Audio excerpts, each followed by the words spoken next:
গার জোরে কথা বলবেন না। গায়ের জোরটা কে দেখাচ্ছেন? দুঃসাহস শব্দটা কে ব্যবহার করেছে? অনেকগুলো অভিযোগ উত্থাপন করেছেন মাহবুব আজিজ, আপনি কি বলবেন? জি, আপনাকে ধন্যবাদ।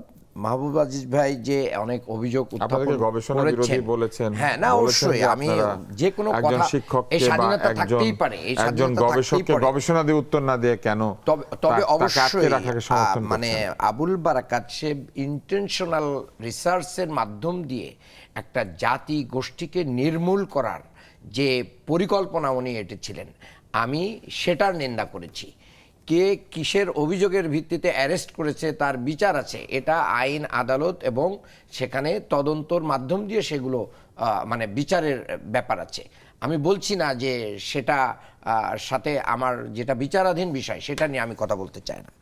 এরপরে ভাই অনেকগুলো কথা বলেছেন, আমি তো ওনাকে পয়েন্ট দিয়েছিলাম যে আবুল হাসান সাহেব সম্পর্কে একটু বলেন, মাহমুদুর রহমান সাহেব সম্পর্কে, উনি এগুলো এড়িয়ে যান, এগুলো হয়তো ওনার ভালো লাগে না এই লোকগুলোর ইয়েতে। উনি এই নির্বাচনকে আমরা এবং মামুদের নির্বাচন বলতে চান, এটা একটা দুঃসাহস। কারণ উনি হাসিনা ইলেকশন ইঞ্জিনিয়ারিং বলেছেন না, দেখেন আমরা ইলেকশন ইঞ্জিনিয়ারিং বলেছি, আমরা 100% বলি নাই, কিন্তু তাই বলে আপনাকে এটা বলার আগে আমি ডামি এবং নিশিরাতের নির্বাচনটা বলে সেই কথাটুক বললে আমি ওনাকে ওয়েলকাম করতাম। উনি কিন্তু ওই জায়গায় মানে বাকশালের কথাও বলেন না, হাসিনার যে মানে ভোট ডাকাতির কথা এটাও কিন্তু উনি বলতে মানে লজ্জা পান। প্রবৃদ্ধির কথা বলছেন 6-এর বেশি, এটা একটা মানে ভোগা ছাড়া আর কিচ্ছু না, এটা কাগজ কলমের প্রবৃদ্ধি। মূলত এই প্রবৃদ্ধি তো বিশ্বব্যাংক আমি বলছি এটা কাগজ কলমের প্রবৃদ্ধি, কারণ বাংলাদেশের সমস্ত ব্যাংক এবং সমস্ত জায়গায় লুটপাটের টাকাগুলোকে কিন্তু লুটপাট বা হাইজাক বা যা চলে গেছে, যা আর কোনোদিন পাওয়া যাবে না, এটা কাগজে কিন্তু আমাদের ঘরেই আছে। কাজীর মানে গরু, গোয়ালের গরু আছে আপনার কিতাবে, গোয়ালে নাই, তো সেইভাবে একটা প্রবৃদ্ধি দেখায় দিতে তো এখানে কোনো অসুবিধা নাই। কাজেই আপনি কি শেয়ার বাজারের লুটপাটকে অস্বীকার করবেন? আপনি বাংলাদেশ ব্যাংকের লুটপাটকে অস্বীকার করবেন? যে দেশে অর্থমন্ত্রী বলে যে ৬,০০০ কোটি টাকা কোনো টাকাই না, এইগুলোর বিরুদ্ধে কোনো কথা নেই। এরপরে আমি আপনাকে যেটা বলতে চাই যে টিআইবি যে রিপোর্ট দিয়েছে অন্তর্বর্তীকালীন সরকারের আমলে, ওই সময় যিনি অর্থ উপদেষ্টা ছিলেন তিনি কিন্তু বিএনপি ঘরানার এবং বিএনপি মহাসচিবের একজন ভালো বন্ধু, এবং তার মাধ্যম দিয়েই কিন্তু এটা হয়েছে।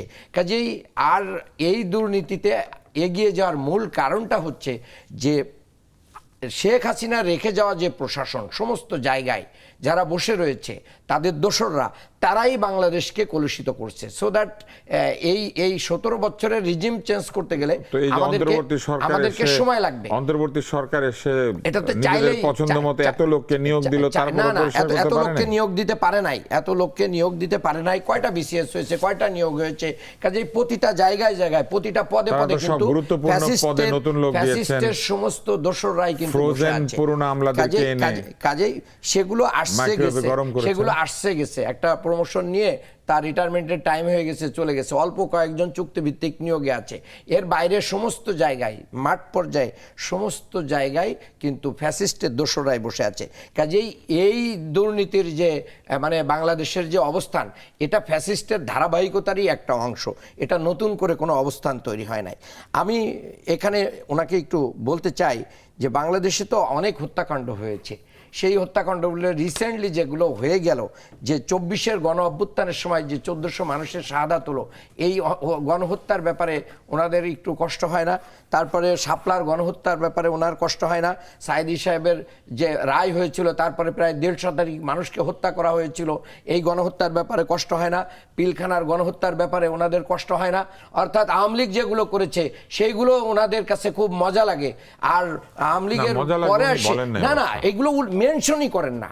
যারা এগুলো মেনশন করেন না তারা বুদ্ধির নামে মূলত বাংলাদেশকে এই যে ধর্মনিরপেক্ষতার মাধ্যম দিয়ে, আমি মনে করি ধর্মনিরপেক্ষতার মাধ্যম দিয়ে তারা বাংলাদেশকে পুরাতন বন্দোবস্তে, ওই ফ্যাসিস্টদের বন্দোবস্তে ফিরিয়ে নিয়ে যেতে, অর্থাৎ এই কথা জোর করে বলাতে চান যে আগেরটাই হাসিনাই ভালো ছিল।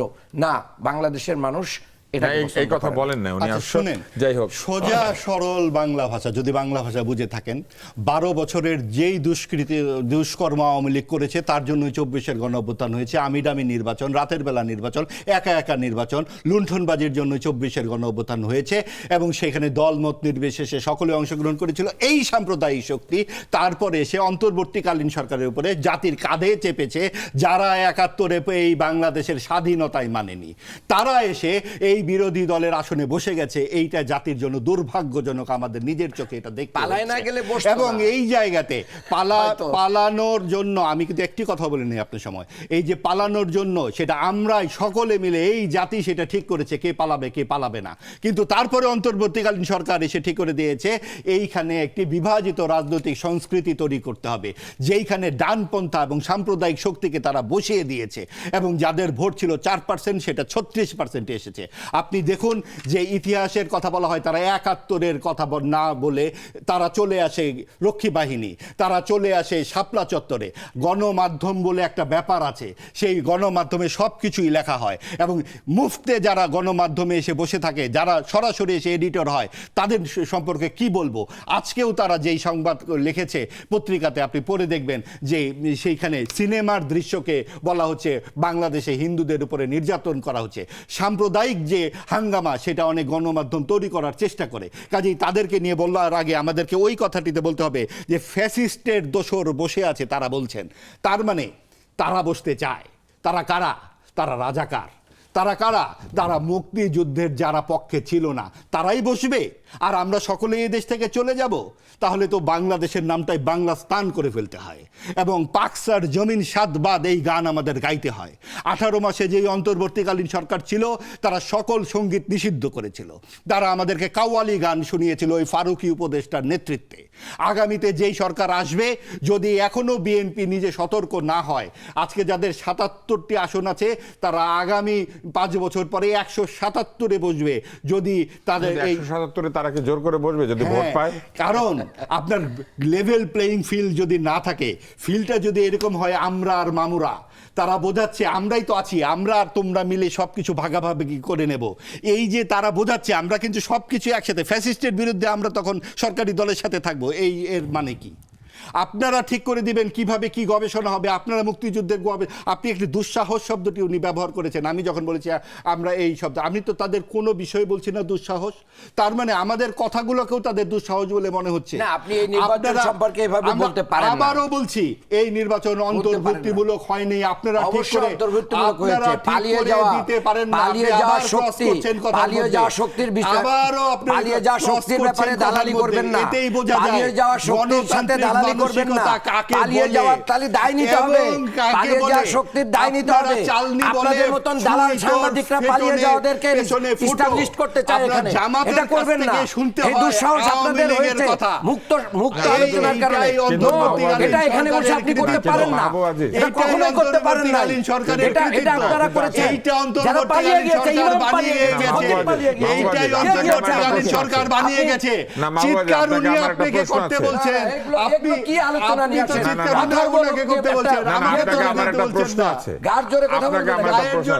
কে দেখাচ্ছেন দুঃসাহস শব্দটা কে ব্যবহার করেছে?